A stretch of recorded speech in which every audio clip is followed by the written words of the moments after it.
Stand up. Hey friends, it's Monday, and what I've got for you right now is a clip show extraordinaire. And I thought, well, I put a lot of work into flagging these clips and recording them. I should share them. Some of them are timeless today. I will be talking with Mark Quint around noon East live if you are a subscriber on YouTube and Substack. So check that out. Probably more guests today, tomorrow, and in the next few days. Although, I don't know when I'll be posting. Schedule's off again this week because my parents are in town and Julia is graduating from high school Tuesday night. So it's a pretty big, busy couple of days here at the beginning of the week. But I'll get the conversations and show out at some point in some version. So thank you very much for your patience and support. I hope you had a good weekend. I hope maybe if you celebrated Father's Day that it was nice. Mine certainly was, even though Ava is in Europe across the ocean. She sent me the greatest letter a dad could receive from his 21-year-old daughter. Guess that's all I'll say about it, other than just I feel enough. On Father's Day, I feel satisfied that I have been and done enough for my girls. And that is a wonderful feeling.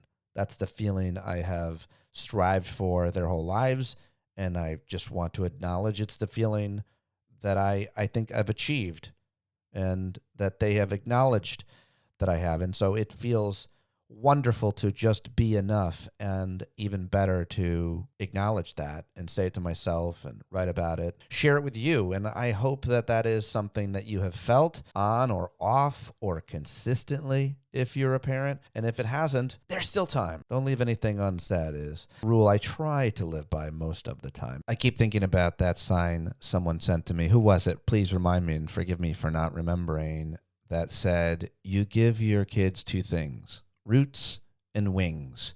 I think about that a lot. I've written it down. And so thank you. I thought that was helpful. Wanted to mention and reshare that idea. Anyway, it was a great Father's Day. I hope that if yours was sad because yours is gone, or you don't have kids and you think Father's Day is dumb, then that point of view is welcome and reasonable here. Also, the point of view about, just want to throw this out there, that fireworks are terrible. We're upon Independence Day, just a couple weeks away, I guess, and just quickly say I hate them. I think they're bad, and go over to my Facebook page where my very good friend Ken Zatz, Dr. Zatz, who I hike with every Wednesday, who is an animal rights guy and just absolutely cares so much about animals. He has a fish in his doctor's office named Winston, two fish actually, and he goes in on the weekend and feeds them. He loves them, his cats, his dogs, everything. He's just a wonderful guy and loves animals and doesn't eat them and just hates fireworks for that reason alone. There's plenty else that he writes about it, posts. The bees get disoriented. It sucks. Fireworks suck. Don't support them. Don't buy them. If you do, you do. I'm not going to disinvite you to the barbecue, but bees become so disoriented they don't go back to their hives. Birds have panic attacks at night, causing mass deaths. Wild animals raising babies abandon their dens in fear. Fish and other animals perish after ingesting firework debris. Companion animals have anxiety and panic attacks, and humans have PTSD. Hashtag silent fireworks. Yeah, so there you go. I'll be ranting about that as well in the next couple of days. And if you want to argue, that should be entertaining. So as always, when I give a strong opinion on something that's certainly not life or death, except for all those species I just mentioned, then you disagree, email me, standupwithpete@gmail.com, and I will read it on the air likely, especially if you want to stand up for fireworks. Well, I've got some clips for you. The headlines here on Monday, June 22nd. First of all, yesterday, the summer solstice. Happy summer. The longest day of the year means each day between now and December 21st is going to get just a minute or so shorter until the sun sets at 4 in the afternoon. And I don't mind that either, but I'm going to enjoy these long days, and I hope that you are as well. 3 headlines I did see here on Monday morning are that Alan Greenspan died, the former Fed chairman, died at 100, and a lot of criticism that will be piled upon him during his obituary. I'm sure. I haven't read it. I just saw this headline, and a couple of you sent me texts celebrating his death, which I thought was mean. Keir Starmer, the Prime Minister of the United Kingdom, has announced that he will be resigning. He's going to step down as leader of the Labour Party And the new party's most popular politician is a guy named Andy Burnham. I was just reading about him. He seems interesting. They get a new prime minister every couple months there. They're in quite a disarray since 2016.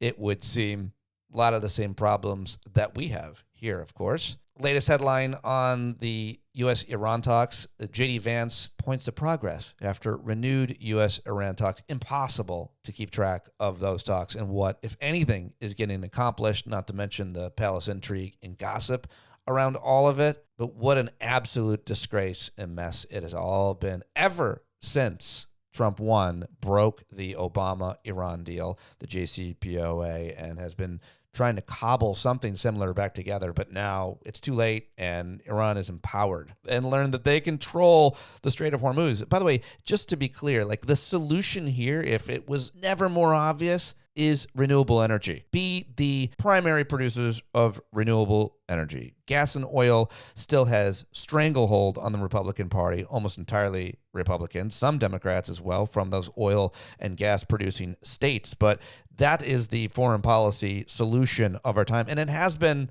for the last 3 decades or more. But as long as we are depending on oil from that part of the world, and any other countries as well, they are going to have that power. Clearly, they've just flexed their muscles and proven it. All right, well, let's get to the clips that I've got. I got some really good clips, including Joy Reid shared this clip of Lawrence Fishburne reading a slave's letter after he was emancipated. And it's just, I never saw it. And it's so moving and actually funny and smart and righteous. And I just loved watching over the weekend. And I'm excited to share that with you. But of course, let's start with this first clip of the Italian prime minister, who our commander in chief has, of course, never earned the respect of. You know, I don't want to say too many good things about this woman. I think that she is fascist or fascist adjacent in Italy, and she's this kind of Christian conservative, so on. But nonetheless, she's done, and she's going public with how she has probably always felt privately, as have all European and world leaders about this guy.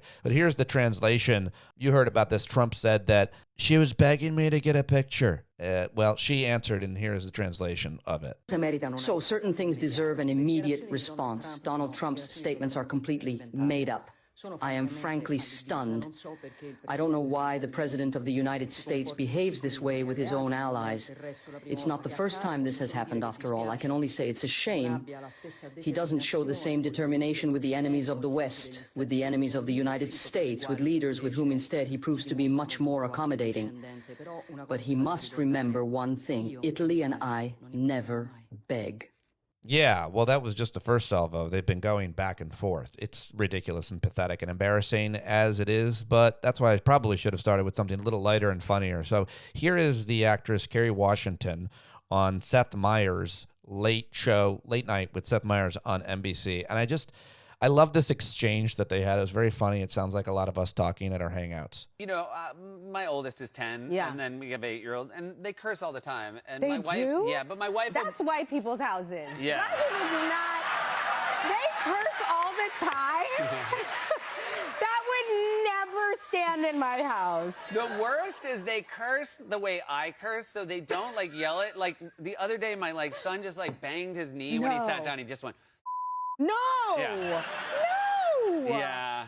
No. Maybe my kids get like scared when they hear me curse. Please come live with you guys for like a year? Your kids are so cute, but then my kids will start cursing. Oh yeah. I'm always like, honestly, my kids come home from other people's houses, and I'm like, we don't talk like that. Yeah. Don't be talking like those white people's houses. Don't come home talking to me like that. Oh my God! Well, I really learned something about white people, and it's not good. All right, I love that. And I thought that might make you smile there as we get into these more serious and upsetting clips. Here is Danny Bensky. She is one of Jeffrey Epstein's victims. She was on the Midas Touch Network, a show called The Intersection, demanding accountability. And these women are not going away, and we should continue to platform them. So here she is. okay, pulling them back in, then what does that do? And it's like, well, there's always the last stop is always going to be the DOJ. And so when you have somebody like Todd Blanche at the helm of the DOJ, it's hugely problematic, right? Like, he has the president's best interest. He does not have the American people's best interest at heart. And he's proven that. He was in that situation room. He needs to be called in and questioned. He needs to be in front of the Oversight Committee now to answer, how, like, we also know that he was responsible for so many botched redactions and how this rollout even happened. And botched is like an understatement, by the way. But he's responsible for a lot of this. I mean, Bondi, I'm not letting her off the hook. She definitely had something to do with this too. But we know that Todd Blanche had a lot to do with this, and he moved Ghislaine Maxwell. So, like, there's so many things here that come back to Blanche, and now he is the nomination. And that's like, he's so unfit to be the acting attorney general of our country. I can't even, my brain words fail me. So. Yeah. All right. Good stuff from brave Danny Bensky. Well done. All right. Let's go to New York, where the mayor is on the campaign trail. Democratic primary. Big day here in New York. Big culmination in my district, New York 17, where there's 7 candidates running. I've really tried to stay out of it because of the personal relationships I have with at least two of the candidates, and I think that any of them, the front runners, will make a good candidate and hopefully beat Mike Lawler. But of course, there are primaries and districts in New York City as well that are getting a lot of attention. Here's Mayor Mamdani. He's on the campaign trail supporting those who supported him. I think it's fair to say, although there is some question and he's burning some bridges with some more moderate allies that supported him, I guess. But here he is yesterday making some somewhat controversial remarks, according to some people, apparently, about AIPAC, the Israeli lobby organization's influence on particularly Democratic lawmakers. And we need that because, as Gramsci once wrote, the old world is dying and the new world struggles to be born. Now is the time of monsters. These monsters take many forms today. In those who fund television ads that blanket the airwaves with misleading and bad faith attacks about Claire, Brad, and Dari. Those who would rather spend far more on political contributions than they would ever be made to pay in taxes. In AIPAC, for whom the only thing more frightening than democracy being allowed to run its course is an end to genocide and Netanyahu's wars.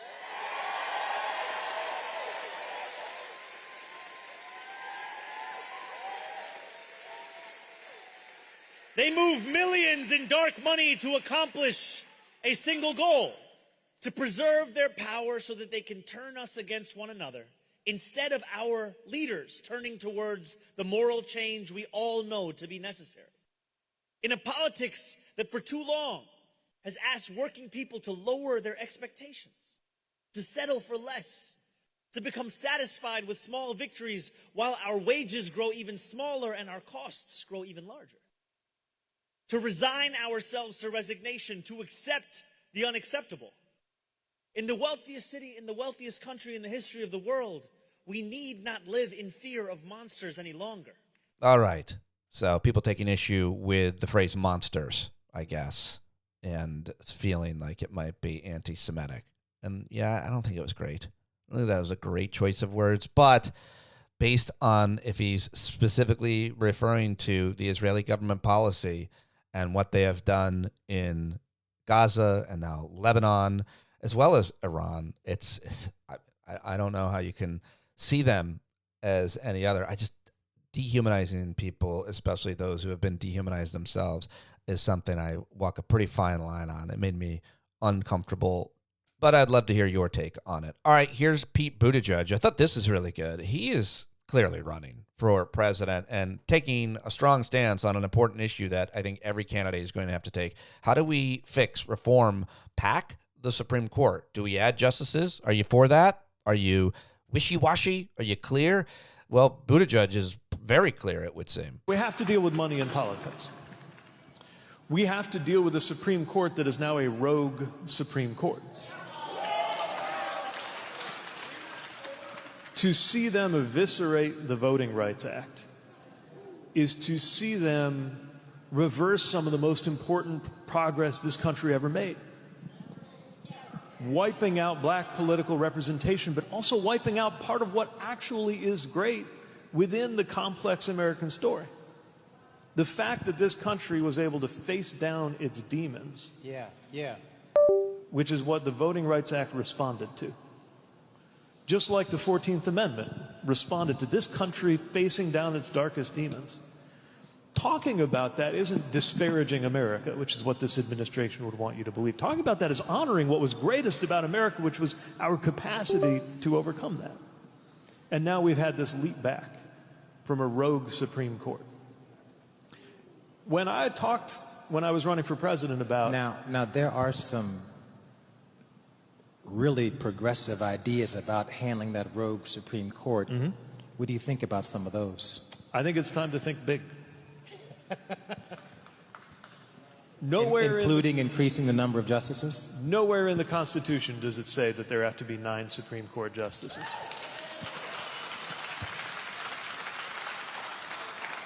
That one doesn't even take a constitutional amendment. It just takes a readiness to set up a court that fits this country. We could have 13 seats matching the district structure of the federal judiciary, but also a process that makes it less partisan. We cannot have partisan warfare every time there's an opening on the court. So I think term limits would help, but I don't think they go far enough. So that's one branch of government. Yeah, wow. How about it? There you go. I got a couple Tallaricos and a couple Oshoffs for you. Tallarico is on, I think, his MS Now, and he's got this perfect message, the way that he's framed it. And this is, I mean, excellent political messaging because his opponent, this dirtbag, James Paxton, I thought I don't dehumanize people. All right, specific people. This guy's a dirtbag. James Paxton, right? And apparently he let a pedophile go. And the pedophile's name is now being made famous in this perfectly executed political messaging by James Tallarico. Adam Hoffman, an admitted child molester, should have served 25 years to life in prison, but instead he served less than 29 days. And that's because Ken Paxton gave him an Epstein-style sweetheart deal. Adam Hoffman didn't even have to register as a sex offender in Texas after admitting to molesting a child, an 8-year-old boy. That's how good the sweetheart deal was for Adam Hoffman. And so that's why today I called on Ken Paxton and his office to release the Hoffman files. All text messages, all emails, internal memos, all documents relating to the Hoffman case so that Texans can get their questions answered about this corrupt deal. The truth has to come out. The Epstein class has no place in Texas. And if there's one thing that we can all still agree on, Democrats, independents, and Republicans alike, it's that no one, including the Attorney General of Texas, should be able to cover up crimes against children. Yeah. I mean, that messaging and the Adam Hoffman files messaging is going to just resonate every day. More and more people will hear that and hear it repeated over and over. And Paxton, if he decides to defend it, will be talking about the issue and making it worse.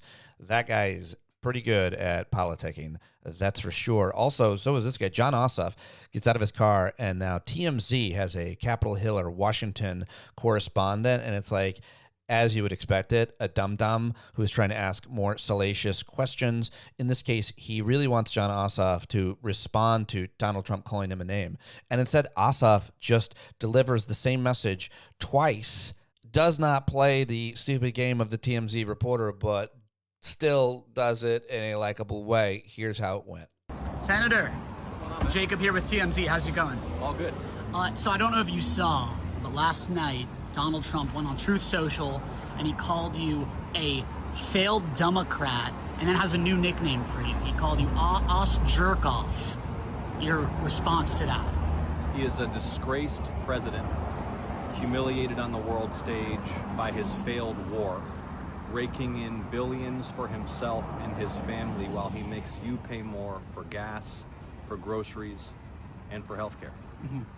And if you want to help me defeat his Trump puppet opponent, it's electjohn.com.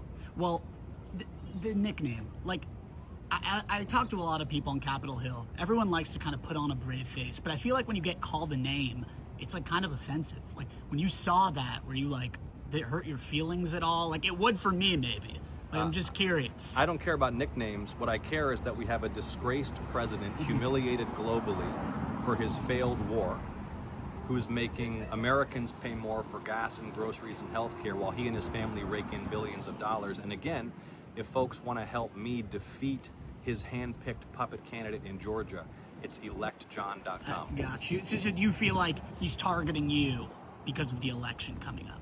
I think that he is forcing Americans to pay more for everything, while he and his family make billions of dollars as he sits in the Oval Office, and he faces global humiliation for failed war in the Middle East. You don't feel like you need to come up with like a name, a nickname? I'm good. Against it? You're good on it? Thank you, my brother. All right. Thank you very much. Take I care. appreciate it. Yeah, well done by Ossoff.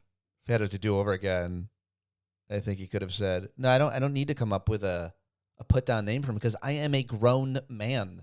I'm all grown up, adult man, and that is dishonorable and childish and gross." But he said what he said. Let's go back to James Tallarico being asked a tough question about a name he gets called as well on MS Now. Attacks on your masculinity, on lies about your sexuality, attacks on your partner. They've been like on a level 10, 12. Sure. Paxton has even begun to call you Low T Tallarico. What's your response to that? Honestly, I had to look up what that meant. I don't think guys my age are really concerned about that kind of thing. But I think that these nicknames and these personal attacks don't actually meet the needs of Texas, right? Everywhere I go across the state, all I hear about is how folks are drowning, how those ends at the end of the month never seem to meet, and how people can't get by, they can't afford the basics, groceries and gas and insurance and prescription drugs, the things we need to survive. And they're looking desperately for elected leaders who are actually going to solve their problems. And so when you see Ken Paxton and the Republican Party attacking me personally, attacking my girlfriend, attacking my church and my pastor, I think it exposes the fact that they have no clue how to get this economy back on track. They have no solutions to lower people's costs and raise their pay. So if they have no affirmative argument to make the voters, I think that is a good sign for our chances in November. Oh, good answer by Tallarico. I just love that he says, I had to look up what low T meant because only people, he was insinuating, only people who have low T know what that is. But since my T is high, I don't. All right, let's go back to Senator Jon Ossoff, who was campaigning, I guess you could say, at a black church in Atlanta, a Baptist church there. The moral and political crisis that afflicts our nation today. We see a faithless president, self-dealing, while he depicts himself as Christ, while he depicts the Obamas as apes. Did you see that? While he plunges the nation recklessly into war, plunders our health care, and sends prices soaring. And while the people pay more than ever for groceries and housing and health care, he builds a monument to himself. While a cancer patient loses health coverage, he adorns his office in gold. Have you seen it? Voting rights laws are dismantled. Prisons for immigrants are full of children. And all the while, we see this wickedness advanced and defended by those who wrap themselves in the banner of righteous faith. But we ask, where in Scripture are we commanded to deny care to the sick? To take from those with the least, to give to those with the most? To violate the house of worship, to hunt down the refugee? All right, Jon Ossoff, sorry about that little internet blurpity burp, but you get the picture. So good at that black church, Baptist church in Atlanta. All right, now All right, now I've got 3 clips or reactions commentary on the whole conversation about Iran and what is happening and this awful deal, this surrender of our dear leader. First, this take, a bad one, Michael Smerconish on CNN, as always, trying to bend over backwards to be, quote, fair, but really, this isn't at all about fairness. If he does it, I would be willing to give Trump credit. This is so beyond, we're so far beyond that kind of framing and conversation here. You're going to give him credit for putting out a fire that he started? It's preposterous, which is why it's an even worse take than the next one, which comes from Ted Cruz. Yeah, Smerconish on CNN, worse than Ted Cruz. But the best take comes from comedian and satirist, British comedian and satirist Jonathan Pye, and that is coming up. But first to this real bad take from Smerconish with Pamela Brown on CNN. As always on this Friday, what's your read on the situation and this memorandum of understanding, Michael? Too soon to tell. I think that some of the criticism of President Trump comes from the category of if Trump's for it, then certain people think they've got to be against it. I'm not saying that I find everything acceptable in those 14 points. It's point number 8 that troubles me the most. It's particularly vague about the enriched uranium, which is my chief concern. But I guess I would ask this question of people who out of the gate are critical and saying that it's a mistake. Maybe it's the worst possible outcome except for the alternatives. Are you prepared to put American boots on the ground for a different result, to open the strait by force or to go get the so-called nuclear dust? It's really complicated. I just don't think we're going to know until more time goes off the clock and we see what the final agreement looks like. And there's certainly always this dynamic, right, where if Trump's for it, there will be people who come out against it, particularly Democrats. But I mean, we are seeing a fair number of Republicans who are usually always aligned with the president coming out against this. Senator Tom Cotton, Senator Ted Cruz, Senator Joni Ernst. They've been critical or raised serious questions about it. Does that surprise you? Pamela, you're absolutely right. And you don't stop with the legislators. The Wall Street Journal, called it a retreat. The New York Post, normally in his corner.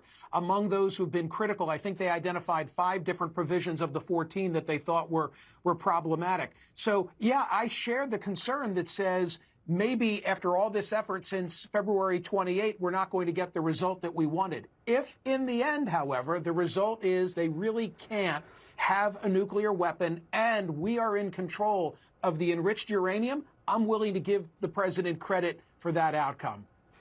In your view, would that be better? Do you think that they're able to get to a better place than the JCPOA? What's the likelihood in your view? That's a really interesting question. I would have liked to have seen that play out. There was still time on the clock. I thought that the intent that President Obama had is very similar. This is the worst thing that President Trump could ever hear, but that he seems to be on the same page with President Obama in that each sought to bring Iran into the Western world and to make them part more of the global community.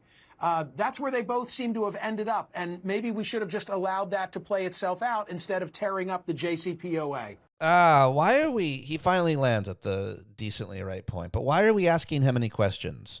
I play that as an exercise because this guy has been fashioning himself as a moderate forever. I know Michael. He was good to me. I was good to him. At SiriusXM, we're in the same channel, and this isn't personal, really. Maybe it's a little personal because I just don't like the style. I take great issue with it, and people who are, in my opinion, kind of purposely, quote, moderate or, quote, independent. It's Paul Reichoff does the same game, and I just do not buy it. I don't buy it. I don't buy it that they necessarily believe it. I think they're just looking for an audience. And so is this guy, because he's got a podcast and he's a senator, but here he is, Ted Cruz, savaging Trump and the Iran question.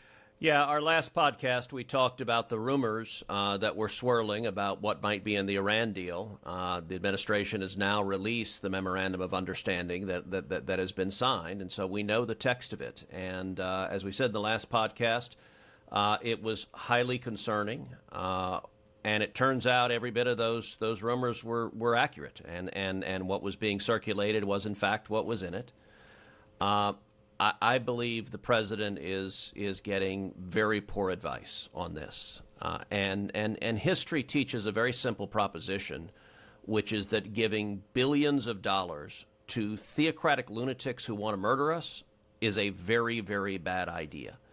Yeah. This deal envisions funneling $300 billion to the Ayatollah and the Islamic regime in Iran. I think that is that would be a very serious mistake. I think if the Ayatollah gets $300 billion, that money will be used to fund terrorism and to murder Americans. And so it is very much my hope that the administration goes down a different path, that they choose not to send money to the Ayatollah. In my view, we shouldn't send a penny to the Ayatollah, and sending $300 billion would be, I think, enormously dangerous. How about that? A little bit of consistency from Ted Cruz, but still better commentary, I think, than Michael Smerconish before him. So maybe Mike wants to catch up on what's the middle ground. And finally, on this issue, it's a 5-minute clip from comedian Tom Walker, who plays this kind of fictional character, Jonathan Pye. He's got like 1 million followers on YouTube. It's so good. It's and both hilarious, but also a kind of journalistic aggregation of the timeline of events and the back and forth of this comical and evil person we've got running our lives and show.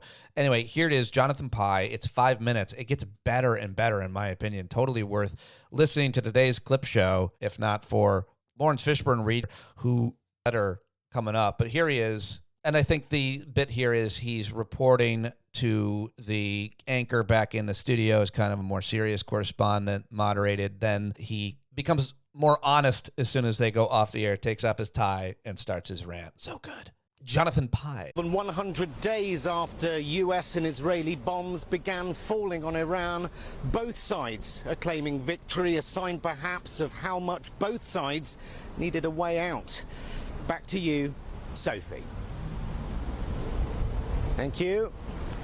It's interesting, isn't it, that Trump signed this deal in Versailles, you know, the location of another famous humiliating total capitulation. But, you know, of course, Trump will spin this as a massive success because he's got form in declaring he's won when clearly he hasn't. But this war was a success in the same way that paying $14 million to have large chunks of blue paint floating in an algae-infested reflecting pool was money well spent. The truth is, the United States has rarely looked weaker and Iran has rarely looked stronger, having now worked out that if anyone doesn't do exactly what they want them to, they'll just close the Strait of Hormuz and they've got the whole world by the ball bags. We went from week 1, I will win, victory will be easier than that time I kidnapped the president of Venezuela, to week 2, I won, to week 3, why aren't you helping me win, to week 4, I don't need your help to win, but if you don't help me win, I'm going to destroy NATO. Week 5, if you don't let me win, I'll annihilate an entire civilization. It's quite a feat to give the Iranian regime the moral high ground, but luckily Donald Trump shattered the illusion of American morality a long time ago. Week 6, we're winning, and to prove it, here's an AI picture of me dressed as Jesus. Week 7, the Pope is a soy-filled woke Guardian reader. Week 8, I'm getting bored now. Weeks 9 through to 14, really bored now, and I've got ballrooms to build and cage fights on the White House lawn to organise, and 4 months later, victory! Thank you very much. Where's my Peace Prize? And if the rest of the G7 can just clear up the mess and pay the bill, that would be great. The outcome was always inevitable, but, you know, it's been fun to watch. Most of Trump's posts on Truth Social around the conflict have sounded less like the leader of the free world and more like a 14-year-old boy who's the only one left in the class not to have fingered anyone. One particular highlight being on Easter Sunday when Trump went on to Truth Social to write, "Open the fucking strait, you crazy bastards," which are the words of a true diplomat with supreme control of the situation. He then spent some time at the White House Easter egg roll where he gave a speech to a bunch of bemused primary school children about how he's thinking of starting World War III in Iran and Joe Biden's auto pen. But this conflict hasn't all been plain sailing. Trump got really angry with the UK and Spain and Canada, Australia, Italy. In fact, anyone who raised any objections to this gross example of imperial overreach was branded a coward. It was as if he felt like we should all be grateful that his latest piece of American expansionism didn't involve making Canada the 51st state or carpet bombing the sleepy village of Greenland. Perhaps if you want your allies to be good allies, then maybe start treating us like allies. Don't bully your allies or slam illegal tariffs on your allies or interfere with their elections by overtly promoting far-right parties across Europe whilst hurling insults at our leaders and threatening to invade allied sovereign territory and then demand we come to your aid just because you started a war because one, Benjamin Netanyahu told you to, and two, to distract from the fact that you appear in the Epstein files more times than Jesus is mentioned in the Bible. But at least someone did all right out of this whole thing. Well, for me, the highlight of the whole shit show was the $2.1 billion in bets placed minutes before presidential announcements about the war in Iran. $2.1 billion in perfectly timed directional oil trades placed across 5 presidential announcements in a single month, which is completely unprecedented and so far completely uninvestigated. $2.1 billion. Under any other administration, this would be a scandal unlike any other in modern history. Instead, we're all completely dazzled, me included, by Trump posting AI images of himself as Jesus, or posting AI images of himself as James Bond, or the Mandalorian. He likes cosplay. You know, there's nothing wrong with that. He cosplays being a president most. Oh, yeah, so good. There it is. 5 minutes. I hope you liked it. I thought it was so good. I loved it. I loved it a lot. But what I most loved seeing, I think, over the weekend, because everybody was sharing Juneteenth-related stuff, Joy Reid shared this performance, I guess you could call it, this reading that Lawrence Fishburne did to set it up. It's 1864. Jordan Anderson and his wife escaped a life of slavery, moved to Ohio. A year later, he receives a desperate letter from the man who used to own him, in which he was asked to return to work on his now alien plantation. And Jordan's magnificent reply, performed by none other than Lawrence Fishburne at Letters Live at the Town Hall in New York back in 2018, was dictated by Jordan and reprinted in numerous newspapers at the time. By the way, Jordan Anderson never returned to Big Spring, Texas. He passed away in 1907, aged 81, buried alongside his wife and 11 children. To my old master. The letter. Dayton, Ohio, August 7th. 1865. To my old master, Colonel P.H. Anderson, Big Spring, Tennessee. Sir, I got your letter and was glad to find that you had not forgotten Jordan and that you wanted me to come back and live with you again, promising to do better for me than anyone else can. I have often felt uneasy about you. I thought the Yankees would have hung you before this.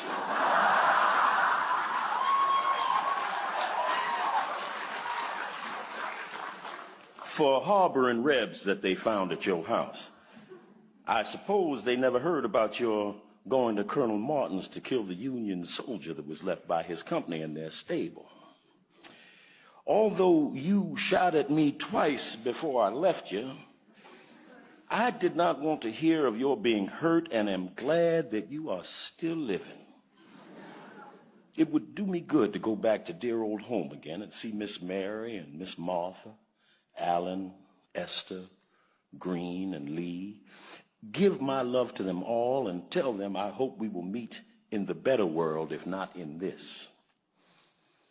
I would have gone back to see you all when I was working in the Nashville hospital, but one of the neighbors told me that Henry intended to shoot me if he ever got a chance.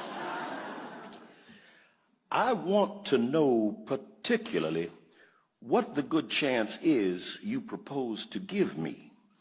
I am doing tolerably well here. I get $25 a month with victuals and clothing, have a comfortable home for Mandy. The folks call her Mrs. Anderson. And the children, Millie, Jane, and Grundy, go to school and are learning well. The teacher says that Grundy has a head for a preacher. They go to Sunday school, and Mandy and me attend church regularly. We are kindly treated. Sometimes we overhear others saying, them colored people were slaves down in Tennessee. The children, they feel hurt when they hear such remarks, but I tell them, it was no disgrace in Tennessee to belong to Colonel Anderson. Many darkies would have been proud, as I used to be, to call you master. Now, if you will write and say what wages you will give me, I will better be able to decide whether it would be to my advantage to move back again.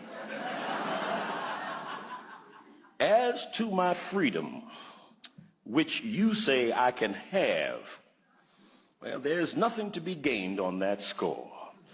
As I got my free papers in 1864 from the Provost Marshal General of the Department of Nashville. Mandy says she would be afraid to go back without some proof that you were disposed to treat us kindly and justly. And we have concluded to test your sincerity by asking you to send us our wages for the time that we served you.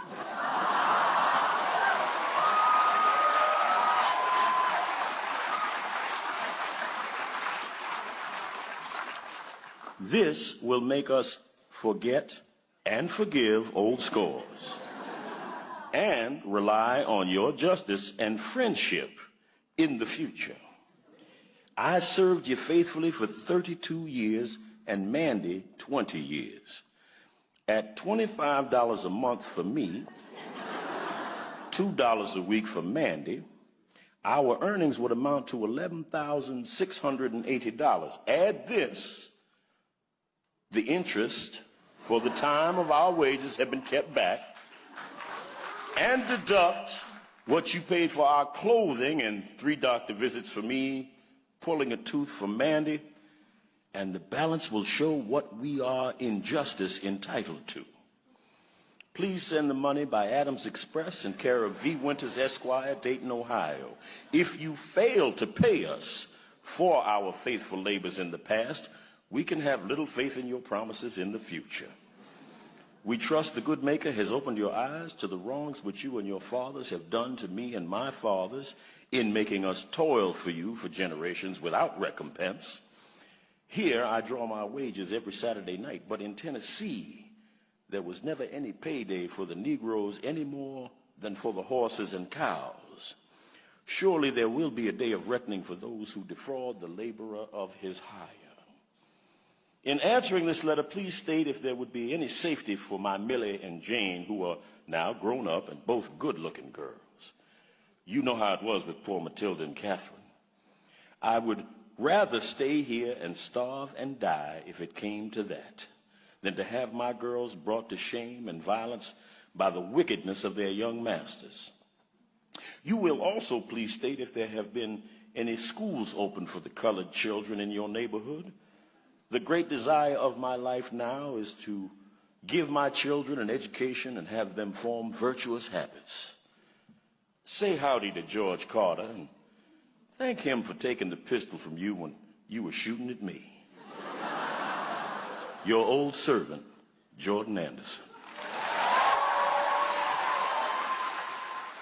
Well, I hope you enjoyed that as much as I did over the weekend. Wanted to share that. And I like to think that's the kind of benefit and bonus you get here on the Clip Show, that I find clips you might have never seen or heard and share them here, aggregate them. It's kind of like an ADD broadcast in a way, giving you a bunch of different folks saying different things about important issues that I think impact all of us, one way to describe it. I like to start and end it with the comedy. Don't always nail it, but here is Jimmy Kimmel on Jimmy Kimmel Live. I think this is Friday night. Talking about all the celebrities that showed up at the opening of the presidential library for President Obama, of course. And compare that, by the way, obviously, to the celebrities that show up for Dictator Don. I mean, could you even call any of them celebrities or just washed up seashells? All the celebrities who weren't in New York for the parade showed up in Chicago today for the grand opening of the Obama Presidential Center. Look at this lineup of musicians.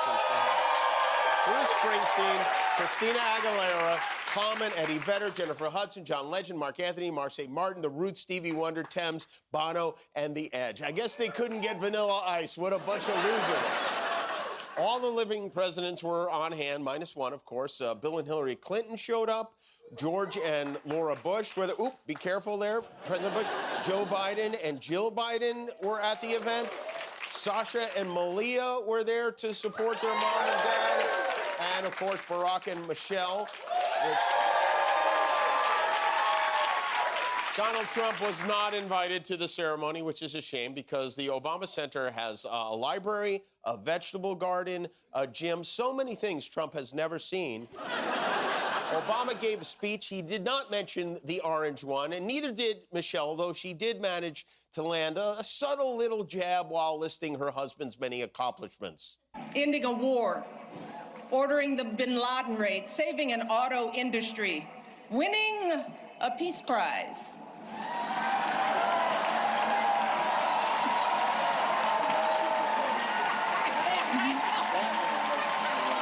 Keeping us safe from Ebola, regulating the banks. She's explaining it to Bill. We just saw the moment Hillary's edible kicked in. I miss seeing people who smile run the country. Meanwhile, there's no smiling in Trump land right now. Donald Trump is having a really bad week after this dummy of a deal he signed off on. Even his own side is against him on this. Trump should renege. Iran deal faces backlash from conservative allies. And that's not from MSNBC. That's from the liberal Democrats over at Fox News. Trump got a copy of this memorandum of understanding they came up with last night during his dinner with French President Emmanuel Macron. You can see here he is putting his little Don Hancock on the Treaty of Versailles. Unfortunately, that's the dessert menu he signed, so he got a macaroon to go. All right, how about it? 46 minutes of clips. What did you think? Was that worth your time? Maybe I'll just do that more often or differently or start to do that on video if I can ever figure out how that would work. It's hard. It's a lot more work when you're doing video and making the clips pop up and rolling on them and so on. But if you liked that, let me know. If you listened all the way through, I'd love your feedback. And if it was annoying, if it was too scattered, if it was too long, then let me know that too. What you like to hear. I always want to hear from you. StandUpWithPete@gmail.com. I work for you if you pay me. Go to patreon.com/PeteDominic right now. Get a paid subscription if you haven't already. Upgrade if you'd like, if you can, for a month or two even. Or you could even Venmo me a cash bonus if you want. And that is in the show links. All the information about me and where to follow, where to subscribe, where to like and favorite. Also support all of our creative folks who do amazing things all the time, from Barry Hummel to Matty Carlson, of course, Jon Carroll, who sings and writes all of our music, sang to us on Thursday night. What a wonderful, talented group that we have. Okay, that's it. That's all. Jon Carroll, you got it.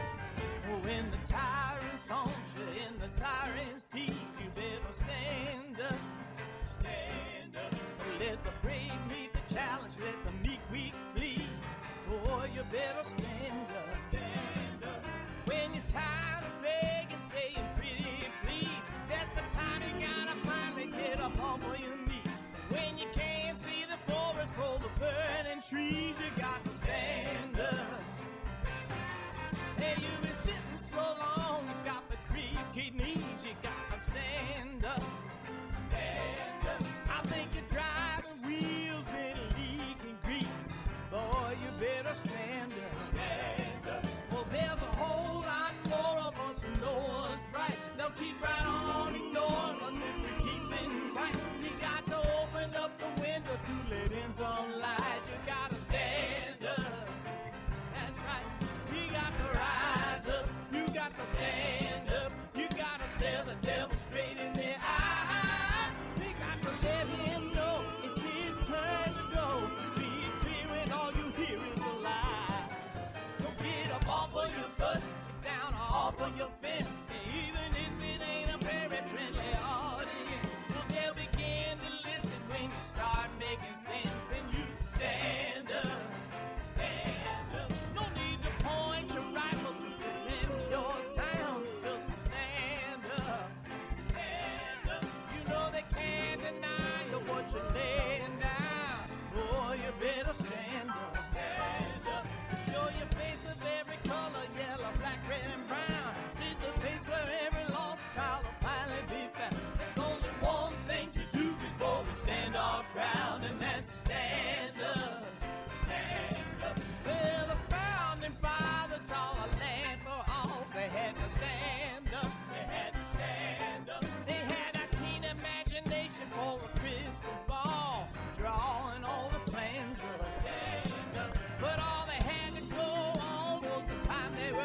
with other causes for laws, and since they weren't even sin, they knew that change was gonna come before the change could begin. They had to stand up.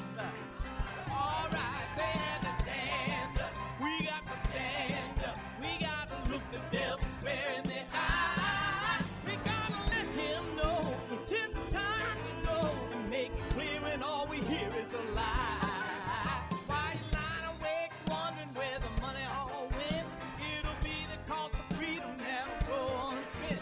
You can see him flee the scene of that experiment if you stand up. All right, we got to speak up. We got to reach up and raise your voice in every way you know how. Don't be toes up. You got to show up. Ain't no better time to do it but now. No need to pledge allegiance to no wanton tribe. Rise up, show obedience to the voice inside, and listen well, and it'll tell you not to run and hide. It says stand up.